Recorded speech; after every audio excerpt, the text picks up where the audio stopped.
Hey, this is Edwin Dearborn, and I am with PR expert Jeremy Slate. Now, if you're looking to connect with celebrities and influencers like I am, you're going to want to tune in right now.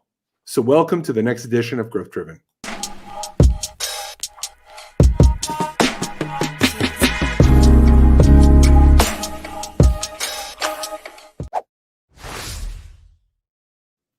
Hey, so here we are with Jeremy Slate, and this is a guy who walks the walk. As we were just saying earlier before our interview here, he is a product of what he delivers. Jeremy has been on Forbes, Inc., Neil Patel, was it BuzzFeed? Yeah. And some other great, huge, internationally known brands out there. And he is not only doing his own thing, he's interviewing some top-notch podcasters and content creators out there. So everybody, please welcome PR expert Jeremy Slate. Hey, Jeremy, thank you for being here. Hey, Edwin, I am stoked to be here with you, man. I've been watching what you've been doing from afar for quite a while, and I'm just excited to kind of add some value to your tribe today, man. Absolutely. So, hey, when I got into podcasting seriously the last couple months, definitely the strategy was to connect with celebrities and other content influencers, social media influencers. Can you tell me kind of how you started your path and take me through the journey of how you've gotten to where you are today?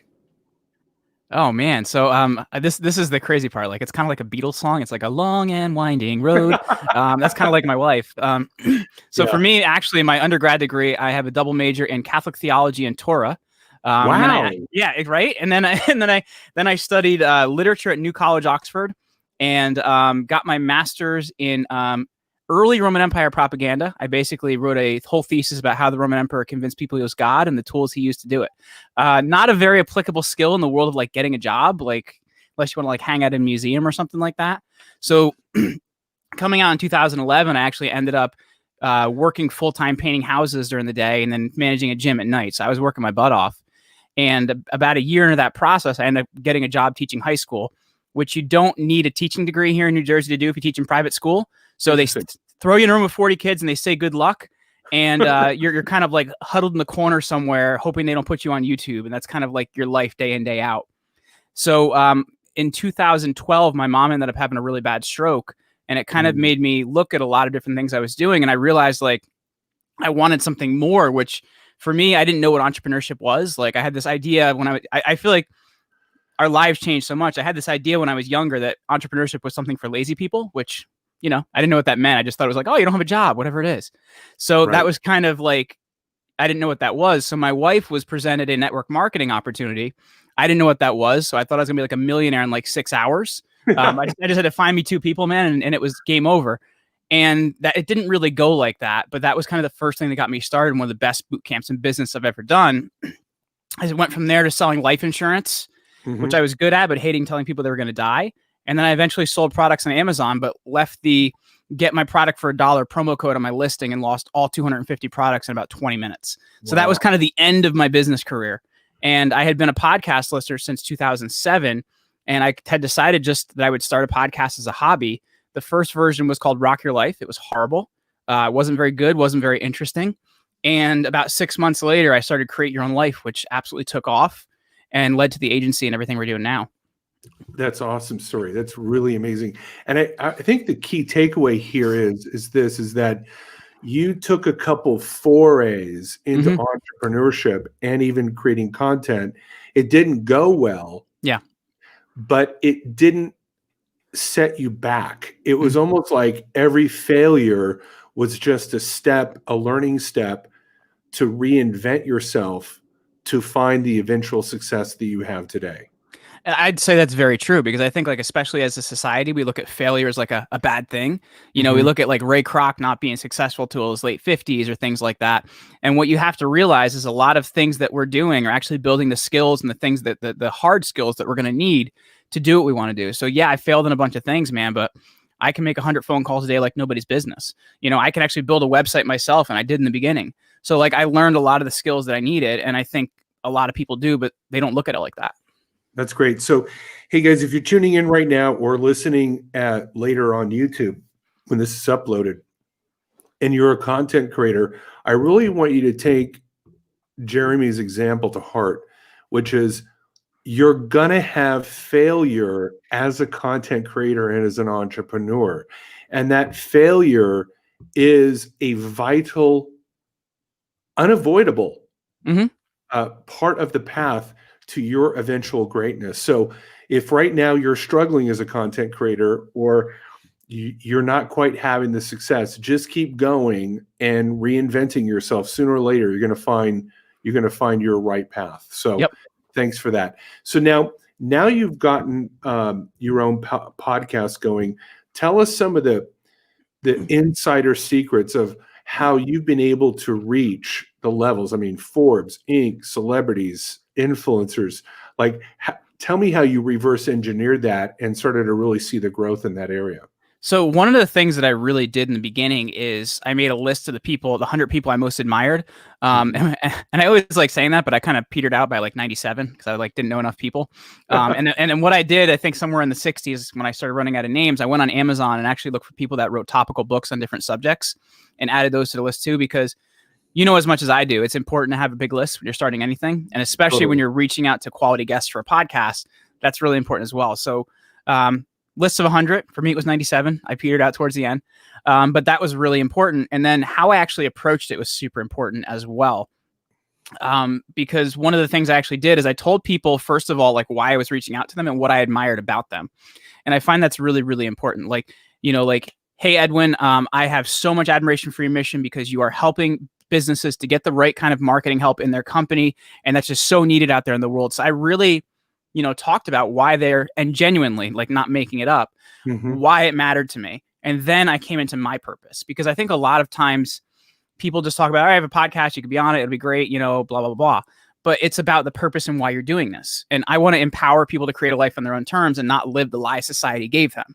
So that's really, really important too, is you talk about, why it's important to them and why they matter to you, your purpose. And then you kind of lay everything out in a certain way of how long the interview is going to be, what software you're going to use, because people that are busy, they need all the data so they can make a decision very, very quickly. You don't want to go back and forth because you're going to get a no. That's great. Okay, so let me just kind of recap that, because these are some great tips. Number one, make a list. Start with the people that you know. Then expand from the people that you genuinely admire. So you spoke from a position of truth because you did genuinely admire them. Yeah. Then you reached out to them and you told them why you admired them. And then, like any executive, they're going to want the details. How long is your show going to be? What is it about? What's your purpose? And if they've got a similar purpose, they're going to, hey, Ethan Dangberg's on here. Ethan, thanks for joining in. You're Hi, right, Ethan. man. Yeah, this is gold. And I agree with you. Can I just add one thing to that too, to Edwin? Because it's really important. I almost called you Ethan. Edwin, because it's really important as well. Like, and also laying out how this is going to be for the person, like how long is the interview, what software you're using. I also found in the beginning, especially since I wasn't well established, it was important for them to know audio or video. Because when you kind of aren't really well established, it's an easier yes for somebody to say, hey, audio only, because it's less of a barrier for them. Because they're like, all right, cool. I don't even have to have pants on for this thing and it can be fine. So like I found in the beginning when I didn't really have a reputation, it was really important for me to lay out, hey, this is an audio only interview. I'm really willing to make it work for you. Great. Okay, good tips here. So again, make the list, people you know, then people you admire, then reach out to them with that general admiration, what your purpose is. I'm trying to accomplish such and such. If you admire them, they'll probably resonate with that purpose. Then give them the details. It's going to be audio, it's going to be video, both. How long, what software, kind of take them through how that experience is going to look, how they're going to connect. And then if they're given all the information, it's easier for them to make a decision. Yep. No, they're super busy, man. They need to have it laid out. Absolutely. Great. I think these are some great takeaways. So, okay, so now you did that. You built your list. You came up with your message. And funny enough, I came to the same conclusion, which is how I reached out to you. I started out with my Facebook friends. Yeah. Who are my content creators that are on Facebook? And I came up with 30 names. I'm going to add one other thing is like when we're done, I'm going to ask you, can you introduce me to somebody? So if you've got 100 Bingo. people and then you go, hey, what are some content creators? Again, and we're going to get to this. What celebrities and influencers, Jeremy, can you introduce to me? Mm-hmm. And I'm going to add that to the list here for you guys. So with that, tell me how you kind of grew from there. So one of the things too is as this pitch, or what I was sending out to people to get them to agree to this interview grew, and I started getting yeses. What I did then is I started adding some of those names to the pitch because it's kind of like social proof. Like, hey, this person said yeah. It was interesting in the beginning. It was interesting in the beginning too. So the very first person to say yes to me, because you're out in Vegas, right? Isn't that where you are? Yeah. So my very first yes was a Vegas guy. It was Wayne Root. And he was the very first person to agree to be on the podcast. So now, like, every pitch that went out said interviews scheduled, not interviews done, interviews scheduled. So I was being truthful, and I would start with listing people that had said yes to it because it made getting those yeses easier. So it's a little bit of social proof. You always have to be truthful with it, with a little bit of a marketing spin on it, but truthful with it. Yeah. So that also helped me to get a lot of success in that. So then our first 30 days, we had 10,000 listens, which was super, super important because it really, you start growing and you start getting noticed. And you start getting inbounds as well. And that actually led to us getting some media and some press. So that stuff started getting added to the pitch. Like, hey, featured in Forbes, featured in Inc. and stuff like that. And then the BuzzFeed one was kind of funny because one of my employees called me like, hey, you're in BuzzFeed this morning. They screenshotted your conversation on Twitter with Ryan Reynolds. I'm like, what? That's kind of funny. But like adding that stuff to your pitch helps to strengthen it. And that's really, really important. And then what happens is as this thing kind of grows, you talked about the referrals. I started getting referrals from people that I wouldn't have thought that I could be pitching. Do you know what I mean? Like people that I didn't have a direct connection to, or that there may be a gatekeeper there, because I really spent a lot of time with the person and really having a great conversation and really like making it something valuable for both of us. They would start referring me to their friends. So I started getting interviews that I wasn't looking for, which is really cool as well. So that was kind of phase 2 from there. Okay. Then as that kind of grows, you start kind of learning the game on how to connect with people, because there's the basic method I was using, which is just emailing and phone calling. Like when I got Kevin Harrington on the podcast, I cold called his office, and that's how I was able to like kind of get past the gatekeeper there to get that done. Right. So cold emailing and cold calling, one of the tools I used in the beginning was called hunter.io, and it's kind of cool because you can put it. It's weird. The web address is hunter.io. IO stands for Indian Ocean, oddly enough. I don't know why that's important, but it is. Yeah. So when you go there, you can put in any URL and you can see the email addresses that it can scrape online and find. So it allowed me to kind of have a better chance of actually emailing the person. So I had a lot of success with that in the beginning. Then as this process kind of grew, I learned a lot more about the PR world, meaning like, how do you, as somebody gets more famous, how do you connect with them? Because it's a different game, man, where when somebody's kind of a smaller to a mid-level person, how you connect with them versus how you connect with a higher level person. That's going to be number 1 through networking, like we talked about. Number 2, you have to kind of learn the PR game a little bit. So in the publicity and PR world, when you want to connect with people, it's always easier if you can get the person. And then as you come outside of that, if you can get their assistant, you're going to have a better shot. And then as you go outside of that, the PR person, and even further, maybe a manager, like their manager or something like that. Outside of that, you're really not going to have a better shot. Like if you talk to a speaker booker, you're never getting that interview. I made that mistake with Darren Hardy. I talked to a speaker booker, and that person gets paid to book speaking gigs for them. So when I talked to that person, they told me it was $20,000 for a podcast interview. I'm like, what? Because you're talking to the wrong person. So you have to really understand what that hierarchy looks like and kind of understand how to get those contacts then, and continue growing that contact list. Okay, great. That's great tips. And I want to recap some of these. Yeah. So as you get more success, adjust your pitch to add what you've accomplished, what PR you've gotten, who you featured, who's scheduled. Be truthful. Yeah. But your pitch can always adjust based on your growing accomplishments. That's a great tip. So your pitch doesn't have to be set in stone. It can be an evolving document. Number 2, what I got was, reach out to these people, use Hunter.io, get their email, cold email, find out who you want to interview, back to your idea of, who you admire, start growing that. And then start learning the PR world and the hierarchy and how how to work the system in your Yeah. favor, and who to approach and how to approach, have those soft skills well drilled down so that you can work within their network and get the people that you want to have. I think those are great takeaways. Can I add one thing to the cold emailing portion too? Absolutely. Because one thing I learned through doing this, and as a marketing guy, you know this, but like Google's got some penalty words, meaning like words that if you put them in an email or you put them in a subject line or something, they're going to automatically spam you. So I would just right now, Jason Dean, what is up, my man? He says, I've interviewed both of these successful gentlemen and still getting gold from this interview. Great tips. Awesome, Jason. Hey, Jason, thanks for joining in. Please feel free to share this live stream. Absolutely. So I guess like talking about those penalty words. So like there's certain words that if they're in your email, like, an obvious one is lose weight or stuff like that. So you want to make sure that a lot of this stuff isn't in your pitch and isn't in your subject line. But I will tell you, I've had a lot of success with subject lines that are a question, meaning like, have you created your own life? ?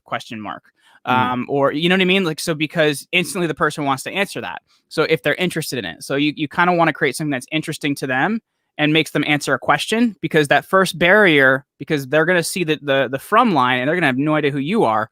But if they're interested in that subject, you're getting the first barrier and getting into the email. That's a great tip. So if you guys are sending out cold emails, number one, do your homework and find out what those trigger words are. And avoid them. Let's not be spammy or use hyperbole or something that's just going to, make people shake their head and go, "Are you serious?" And number two, it's interesting that you say this, Jeremy, because I looked at what videos get the most traction, and it's the ones that ask a question. Yeah. And if you notice right here in our interview, how to connect with celebrities, how, what, and why type titles always have worked best. Yes. No, absolutely. Because the person wants an answer to that or wants to answer that themselves.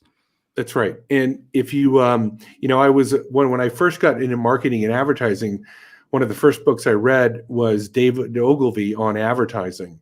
And he would say that 90% of the people will judge an article based on the title. So it's true. That datum is still true with email. My dad is so bad with that too, because this happened over the weekend that he gave us something about the presidential race without reading the article, and it actually, the two things didn't agree at all. And I'm like, Dad, come on, I just got catfished. What are you doing? So like, it's so important to actually read the article. Absolutely. Great. I'm telling you, and you know what? The people that have been chiming in saying that these tips are gold, they are gold, because I think you're really I know you're deconstructing the process of, oh my God, I got to create content. Where do I begin? How do I do this? And you're giving us an actual strategy and tactics. This is awesome. So can you tell us do you have a story or two of some of the best interviews and then how that interview kind of catapulted your career? So the biggest one that catapulted me was when I had Grant Cardone on the show, episode 154, because he's got an incredible audience that just wants to learn. And I had been told no by his team for probably a good year and a half, and actually happened to meet him in New York. And it was really cool because he like wanted to know all about me, which is really surprising. Like, I don't know, you meet somebody important, you figure they want to talk about themselves. And he was like, oh, what do you do? Blah, blah, blah. Like, oh, I have a podcast. And he's like, oh, I'd love to be on that. I'm like, you would? I've been trying to like do that. So it was very cool in there, but also at the same time, like he was a really big like help flow to the show. Like he does something he doesn't usually do. And he put us on all of his social media. He put us on YouTube. He put us on Twitter. He put us on Facebook. We saw a massive audience growth from that. And it also, was cool to learn, more in depth about his story. So that was a really big deal. At the same time, I have a huge respect for our military. So, not too long ago, I had former 4-star general and CIA director General David Petraeus on the show, and he is highly respected in Army and military circles. And we got a lot of incredible feedback from a lot of our troops that actually checked out the episode. So for me to know I'm making an impact on people that are putting their lives on the line for us is just very cool. That's awesome. I feel, in being the son of a decorated Marine, I feel exactly the same way about our military. So that's really, really cool. And that's great about Grant Cardone. And I think, it's like you do a lot of online reach out, but I think the takeaway here is don't forget the personal networking. Yeah. The one-on-one. Now it's been a little scaled back, obviously, since the COVID hit, but I love it. I love it that it's quote the COVID. the COVID, yeah, the evil COVID. But we are going to return to a point where we are networking in person, and I think it's important that meeting people eye to eye, like you try to work through that hierarchy, but then you went directly to Grant Cardone, shook his hand, met him eye to eye. He asked you what you do, and you teed it up, and there you exploded. He shared it on his social media. So don't be afraid to do old school networking to help build your network and connect with the people that you want to connect with. Well, it's, you know what I mean? It's there's a book that I absolutely love by Harvey McKay. It's called How to Dig Your Well Before You're Thirsty. And Harvey McKay is like an old school networking guy, super interesting guy. And I think a lot of the in-person stuff is more valuable now than ever before because everybody's online bombarding people and everything else. You got to figure out how you can stand out. So like a great example of this is I collect old and rare books, as weird as that sounds. So I have a 1936 copy of War and Peace, very, very interesting because it was started World War II. But I also had a 1916 copy of the collected works of G.K. Chesterton that I bought in England. And when I had a guest on, I found an obscure blog post he had written about how much he loved Chesterton and how interested he was in him.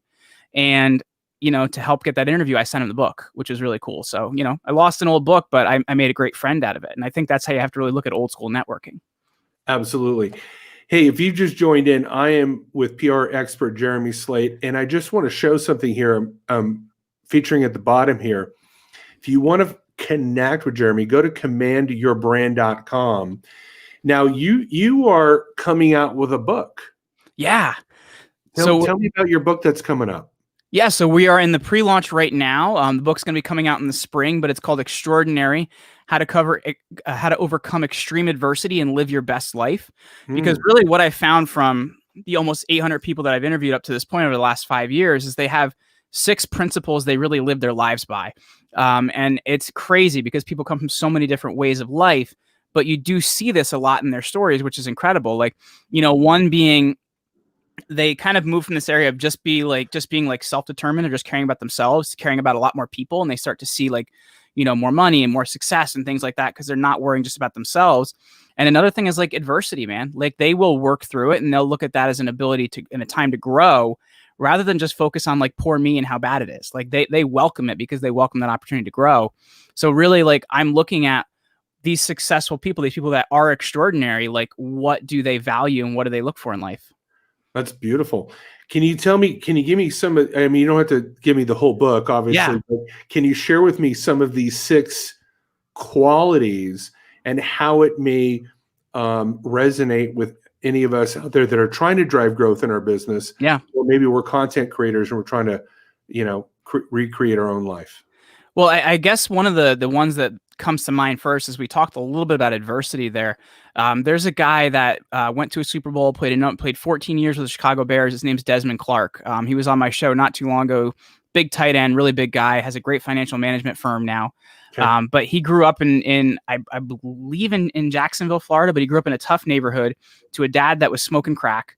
And they basically said, you're not going to make it to college and play football. And he walked on and then won himself a scholarship. They said, you're not going to play football in the NFL. He was drafted in the 6th round and played 14 years. And he's number 2 in every record in the Chicago Bears record books behind, some like really well-known people. He went to a Super Bowl. He's had a lot of these incredible things happen. And then even after that, and this is something that happens to a lot of our athletes. They don't have a lot of the financial education. So somebody took him for a ride and he lost $750,000. So Ooh. He got himself a financial education to become, more causative over that situation. And now he's doing some really incredible things in, the life insurance and financial management space. So I look at somebody like that and I look at each thing of adversity that happened to him. And he's like, okay, I can grow here. I can grow there. I can prove people wrong here. And I think it's really, really important to approach things like that because so many people have had it harder than you, person listening. And if you can figure out how that adversity can help you grow and kind of help you become the better person, like that's where the win is, man. I absolutely agree. I think adversity is probably one of the greatest teachers. And moreover, when you get that sweet success in your life, you appreciate it Yes. and you hold on to it and you nurture it so much more because you've seen the other side. Mm-hmm. No, I see that with immigrants that come from countries where it's been really brutal, and whether it's Afghanistan or Iraq or Africa, and they finally make it to America and they start to create a family and they're going to a good school, man, do they really appreciate being an American? well, I'll tell you what, and that's actually one of the things in the book is I call it the Immigrant Edge, man. There's a gentleman that I had on my podcast back in 2016. His name's Bedros Keuilian, and he came to the U.S. from Armenia when it was still a communist country. So he grew up with like nothing. He comes here as a teenager with his dad having 5 siblings and $250 to his name. They live in a tiny apartment. In the first couple weeks they're here in the U.S., they're picking garbage to make dinner. So like they do whatever they have to do to make it go. Now he's built a multi-million-dollar fitness franchise called Fit Body Boot Camp here in the US because you know what? He's willing to work harder. He's willing to go further because he's been at the bottom of the barrel. And that's a gift, man. Because you know what? When you've been at the bottom of the barrel, you'll go past that uncomfortableness that everybody else won't go through. It's pretty incredible. That's so true. That's so true. Tell me what, I mean, obviously you have a business, Command Your Brand, and you help people book, getting onto podcasts. That's kind of your business model. Is that correct? That's correct. Yeah. We're the PR firm for the podcast space. Okay, great. And so if somebody's out there listening to this and you want to get booked on podcasts, you should reach out to Jeremy Slate. I'm going to show this one more time here. Go to Command Your Brand, and Jeremy Slate will help you get connected with influencers and celebrities. And this is a guy who has not only walked the walk, but he has walked the successful walk. And I know that he can guide you to doing that better. So before we end off here, if let's say what I run into is a lot of people, they overthink the process. Well, before I can get on a podcast or before I build a website, I've got to have all these things. I think Grant Cardone said that, perfection is the stepbrother of procrastination. Yeah. Tell me some tips of how you help people overcome that perfectionism that prevents them from ever doing anything. You don't want to see every piece of email marketing I've ever written. My wife always cringes, and I'm like, "Hey, but it's out there. I don't care." And I think a lot of times, like, that perfection is our enemy. Like for me, like when I started my podcast, like I took a course. I don't know if you know him, but I took a course by Steve Cherubino on how to start a podcast, and I was like, "Wow, that's great, cool. Let me take 3 more." And then I was like, "Okay, cool. I need more information." And I think what you have to realize, and what we've seen in a lot of our clients is, it's better to get out there and get noticed and get more attention than to continually worrying what you need to do with it. Worry about the attention and what to do with it once you got it, man. Like you don't have to have everything in place before you get it. And that's kind of a lot of what we tell our clients is like, hey, get out there. And then we'll worry about building the funnel. Hey, get out there. And then we'll worry about, how we're going to monetize this. But the attention and being seen by the right public is more vital than waiting for, what you're going to have in order to make it go right. I absolutely agree. Can you tell us a success story or a win of somebody that had that? Can you tell me kind of the before, during, and after success story of someone that came to you maybe a bit shy or diffident or unconfident, and now you got them teed up and what's happening to their life right now? Yeah, so we have a client, and she actually just signed up for another 6 months, which I'm super excited about. Her name is Elizabeth, and she came to us in the middle of a rebrand. So, like, basically, she had to start from scratch because she was changing how her business was operating. A lot of it due to COVID and a lot of what's happening out there in the world.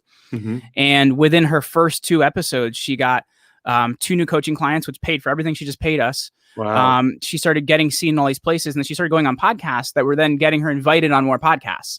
So she started seeing a lot of this growth to the point that she said, guys, I need to pay you to do more of this because your investments, well then made me, what I paid you.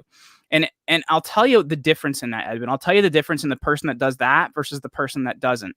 And a lot of it is about the guest, because if you show up willing to really have an incredible conversation, really willing to teach, and really willing to be effective with that rather than effect of it, you're going to have some incredible things happen. But it's the person that shows up and says, all right, I want this to happen to me, that's probably not going to let it happen to them, because they're wanting it to be effect of it rather than effective with it.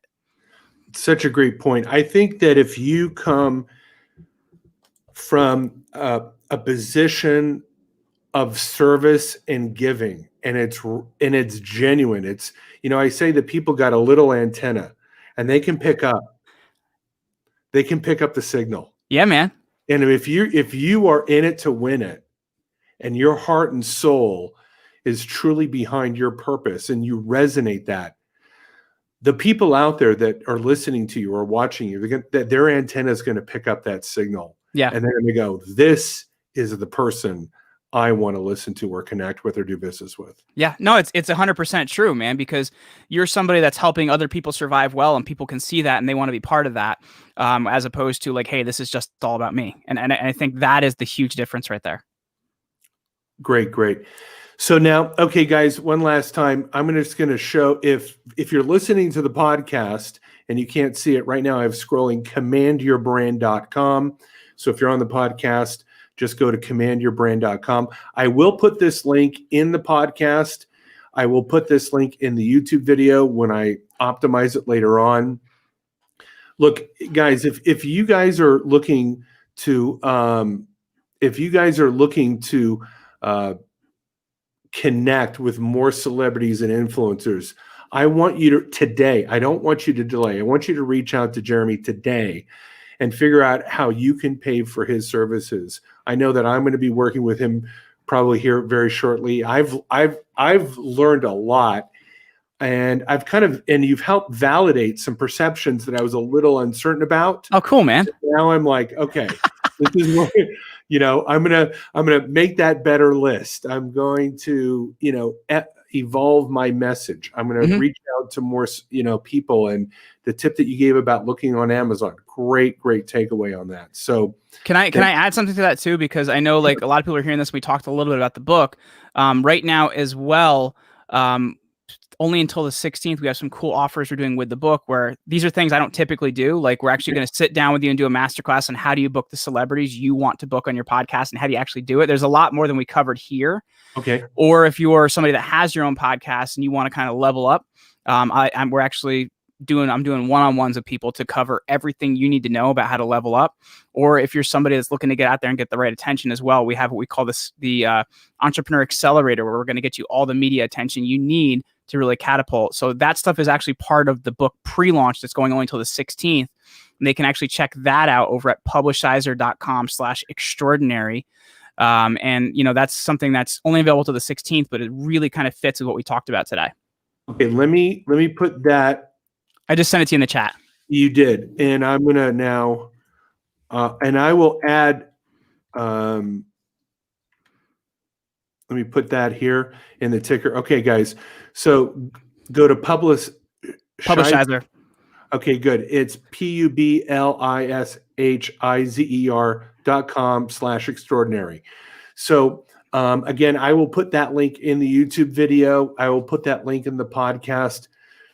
I literally hope that if you are an aspiring, ambitious content creator, or you're a coach or a business leader or a financial professional, and you're looking to really grow your brand, I can't think of anybody better than Jeremy Slate to really be in your corner, helping you just take that foray and empower you and give you the courage and the inspiration to do it right.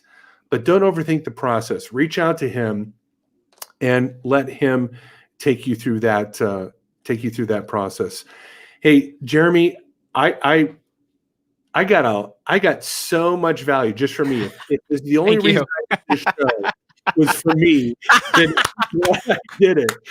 But you and I know that I did not just do this for me. Yeah. I appreciate it, man. I got a lot out of it. And I think that, hey, when your book comes out, I want you back on the show. Mm-hmm. And then I'm sure that's in April, in 5-6 months, we can reconnect. You can tell me some more success stories. I'm sure you're going to have a lot more press since then. And I'm sure I'll be seeing your content on Facebook, and I'll be sure to share it, make sure that people stay connected with you. Thank you so much for taking your time being here and really giving everybody here some, as people have commented, real gold of how to move their brand. Absolutely. Edwin, thank you so much for having me, man. I hope we helped a lot of people today, man. Oh, yeah, we did. Hey, guys, thank you for being here on another edition of Growth Driven. We're out. Be well, flourish, and prosper.